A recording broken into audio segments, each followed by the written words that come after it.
السلام علیکم ورحمۃ اللہ وبرکاتہ نحمده ونصلی علی رسوله الکریم اما بعد فاعوذ باللہ من الشیطان الرجیم بسم اللہ الرحمن الرحیم رب اشرح لی صدری ویسر لی امری واحلل عقدۃ من لسانی یفقهوا قولی واجعل لی وزیرا من اہلی ربنا زدنا علما اللهم فقهنا في الدين وعلمنا تأويل رب يسر ولا تعسر وتمم بالخير اللهم إنا نسألك علما نافعا وعملا متقبلا ورزقا حلالا طيبا واسعا اللهم انفعنا بما علمتنا وعلمنا ما ينفعنا وزدنا علما اللهم احسن عاقبتنا في الأمور كلها وأجرنا من خزي الدنيا وعذاب الآخرة۔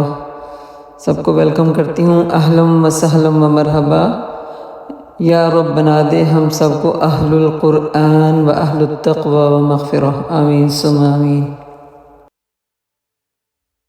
ٹھیک ہے، اور اپنے بچوں کو بھی انکریج کرنے والے بنے، خاص طور پہ یہ ہے زکوٰۃ کی مد میں، صدقے کی مد میں ہمارے پاس ایک علم ہونا چاہیے۔ علم جو ہے انسان کو جو کہتے ہیں نا ہدایت کی سیڑھی پہ مضبوطی سے چڑھاتا ہے، ٹھیک ہے نا۔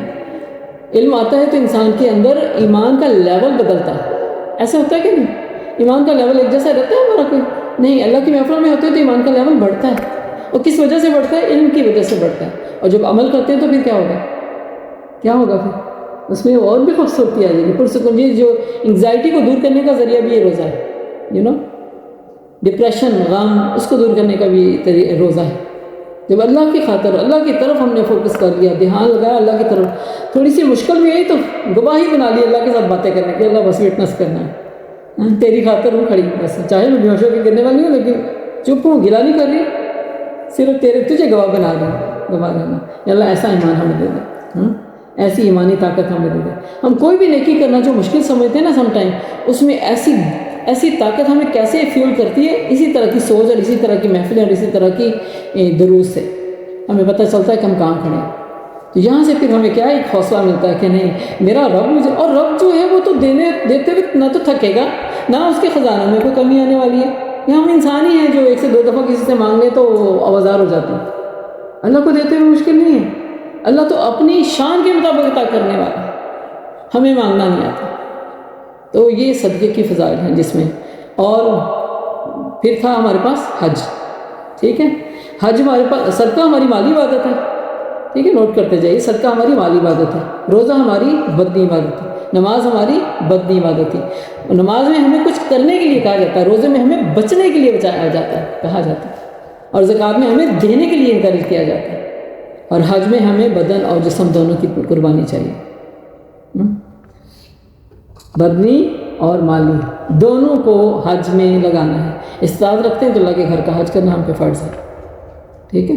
اور استطاعت کا مطلب یہی ہے کہ اگر اللہ تعالیٰ نے کھانے پینے کے اوپر اتنی سہولت دے رکھی ہے ہمیں کہ ہمارے پاس کچھ سیونگ بنتی ہے، بجائے اس کے کہ ہم دنیا کی اور جگہوں پہ وزٹ کرنا پہلے پریفر کریں، سب سے پہلے اللہ کے گھر کو پریفرنس دینی چاہیے، کیونکہ اللہ نے دنیا میں پھرنے سے منع نہیں فرمایا۔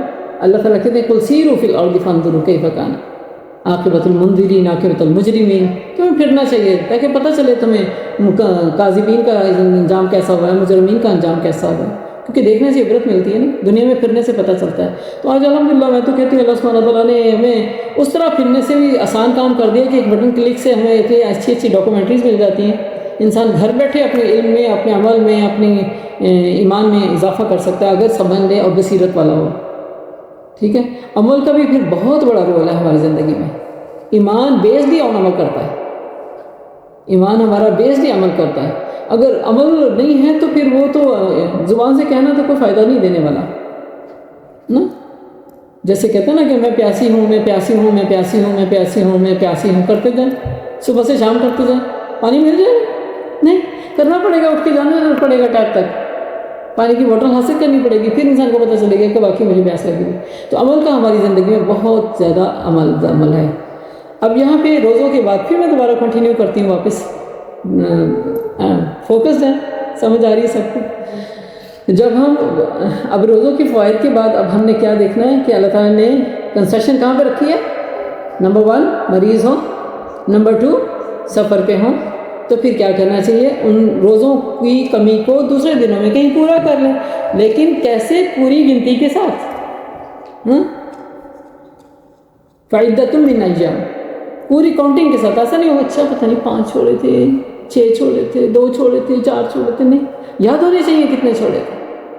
ٹھیک ہے، تو اتنے دنوں کی گنتی کو پورا کر لیں. اور دن گنتی کو پورا کرنے کے لیے یہ بھی نہیں ہے جس طرح روزوں میں آرڈر ہے نا کہ ایک کے بعد دوسرا، دوسرے کے بعد تیسرا رکھنا، اس میں وقفہ بھی کر سکتے ہیں. اور سب سے بہترین قضا روزے پورے ہو سکتے ہیں جب اللہ کے نبی کی سنت کو پورا کریں گے. ہم کیسے؟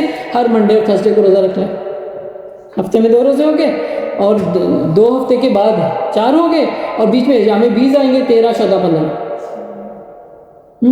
ایک مہینے کے اندر وہ تو سنت کا ثواب بھی مل گیا اور قضا روزوں کا ثواب بھی مل گیا، یعنی آپ کے قضا روزے بھی پورے ہو گئے. ٹھیک ہے، تو پھر یہ اس طرح روزے پورے کریں. فمن تطوع خیرا فهو خیر له، جو خوشی سے خیر کرنا چاہے تو اس کے لیے تو بہت بہتر ہے. کیا خیر؟ ایک مسکین کو نہیں تو 4 کو کھلا دیں. آپ نے ایک روزے کا فدیہ دینے کی بجائے آپ کہتے ہیں نا کہ 2 3 مسکینوں کا فدیہ دے دیں کہ میں کھلا سکتا ہوں. جیسے کہتے ہیں نا ایک فیملی کے آنر بڑے کو آپ فدیہ دینا چاہتے ہیں اور پتہ ان کے حالات ایسے نہیں، چلو گھر میں ایک دوسرے کا بھی ساتھ دے دیں، میاں بیوی دونوں روزے رکھ رہے ہیں، ان کا دونوں کو آپ دے دیں فدیہ. اللہ دلوں کے حال جانتا ہے، اللہ ثواب دینے میں کمی نہیں کرنے والا. ایسا نہیں ہوگا کہ اچھا ان کو بتائیں گے تو پھر ہی پتہ چلے گا کہ 2 کو دیا ہے، ذرا یاد رکھنا میں نے چھوڑا تو ایک ہی روزہ تھا پر 2 کا دیا میں نے. نہیں، ان کو بتانے کی ضرورت نہیں ہے، دکھانے کی ضرورت نہیں ہے. جس رب کے لیے کیا ہے اس کو پتہ. ٹھیک ہے، تو جو بھی اپنی خوشی سے بھلائی کرے تو وہ اس کے لیے زیادہ بہتر ہے.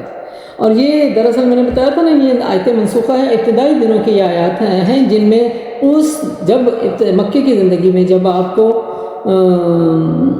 پہلے روزے تھے نا وہ صرف 3 دنوں کے تھے، یعنی 20، 13، 14، 15.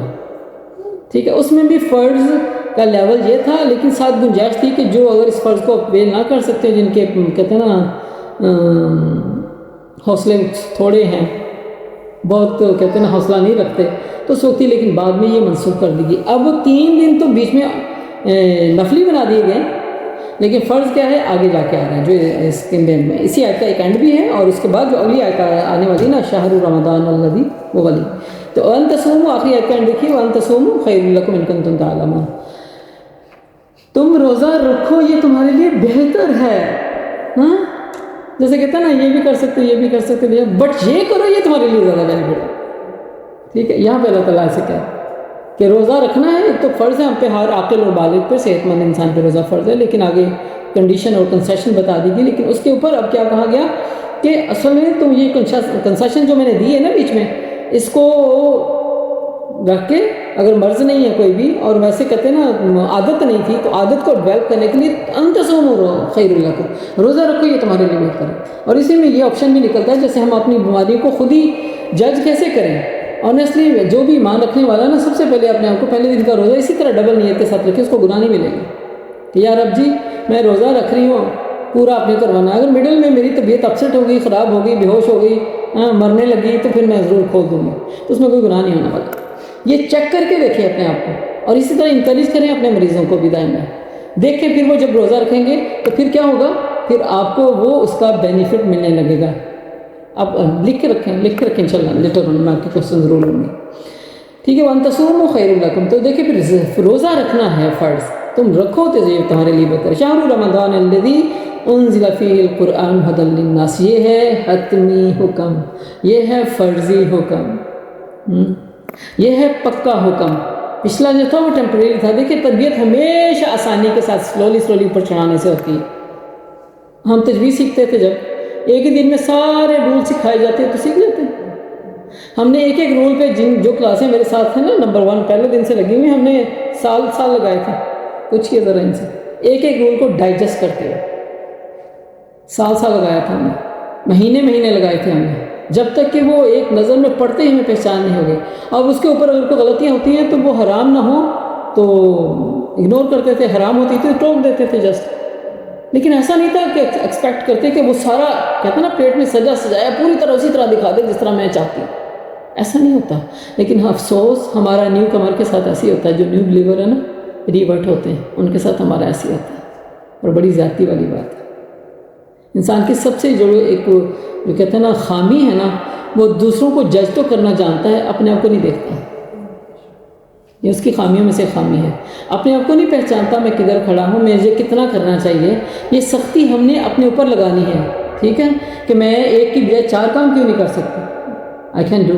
لیکن دوسرے آنے والے کو کہیں گے نہیں پوری نمازیں پڑھنی ہیں، صبح بھی 5 فجر سے لے کے عشاء تک، اور ابھی بیچارہ ابھی پہلے دن اس نے قدم اندر رکھا ہے.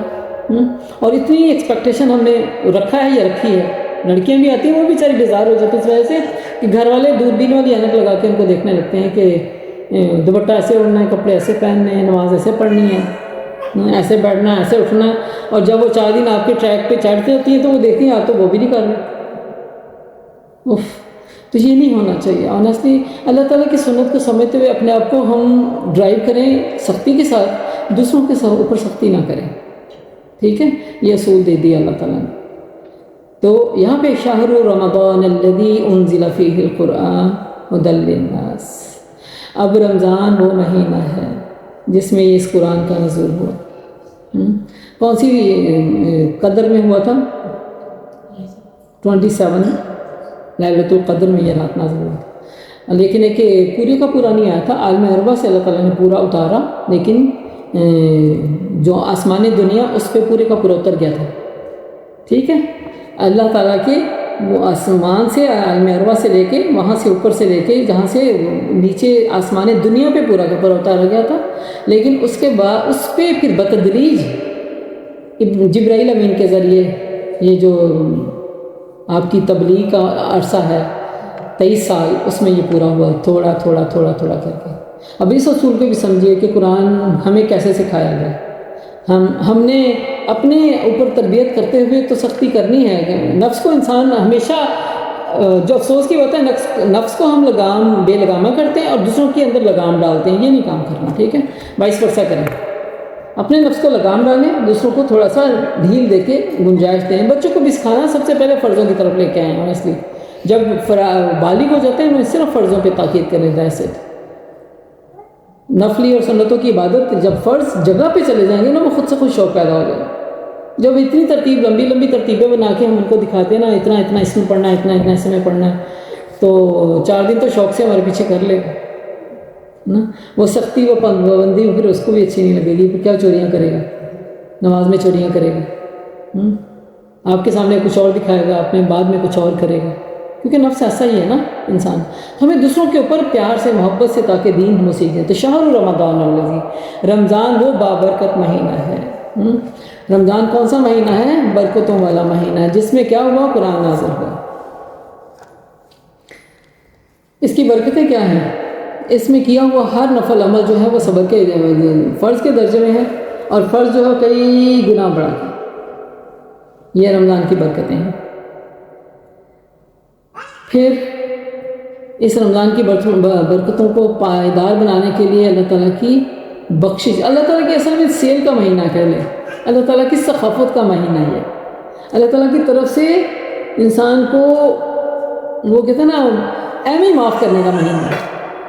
مفت میں معافی معامہ مل جائے گا. لیکن کب؟ جب انسان چاہے. چاہت کے بغیر کوئی کام نہیں ہوتا. شہر رمضان الذی انزل فیہ القرآن، رمضان وہ مہینہ ہے جس میں قرآن نازل ہوا. اس سے یہ بھی پتہ چلتا ہے کہ رمضان اور قرآن کا ربط کیا ہے، یہ مضبوط. جیسے میں نے 2 ہاتھوں کو ملا کے بتایا، اسی طرح رمضان ہے تو قرآن ہے. تو قرآن اس کا مطلب ہے ہمارے لیے کیا ہے؟ ھدی للناس، ہدایت ملنے کا ذریعہ ہے. قرآن کے بغیر ہم ہدایت پا سکتے ہیں. قرآن کا اصل تخم نہ ملے تو ہمیں قائم اس پہ اپنے آپ کو جمانا بہت مشکل ہو جاتا ہے. سنا سنایا تو 4 دن کریں گے، لیکن اپنانے کے لیے وہ سنا سنایا فائدہ نہیں دے گا جب تک کہ ہم اس کی ڈیپتھ میں قرآن کو سیکھیں گے نہیں. ٹھیک ہے.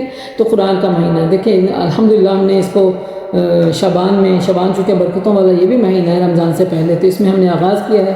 اور مین وائل ہم اس کو تھوڑا پڑھتے پڑھتے رمضان کی حدود میں انشاءاللہ شامل ہو جائیں گے. تو اب سب سے پہلا ہمارا جو تعلق ہے قرآن کو اوپن کرنے کا آغاز ہو چکا ہے الحمدللہ، کہ ہم اس کو قرآن کو سننے، سیکھنے، سمجھنے کے لیے اپنے آپ کو ریڈی کر رہے ہیں رمضان تک. تو رمضان کے اندر جب روزہ رکھ کے قرآن کے ساتھ ربط رکھیں گے تو اس کا اور ہی مزہ ہوگا. ہاں وہ اس کی بھی ترتیب میں بتاؤں گی انشاءاللہ کہ کیسے اس 3 قرآن ہمارے وہ کہتے ہیں نا گو تھرو ہو سکتے ہیں.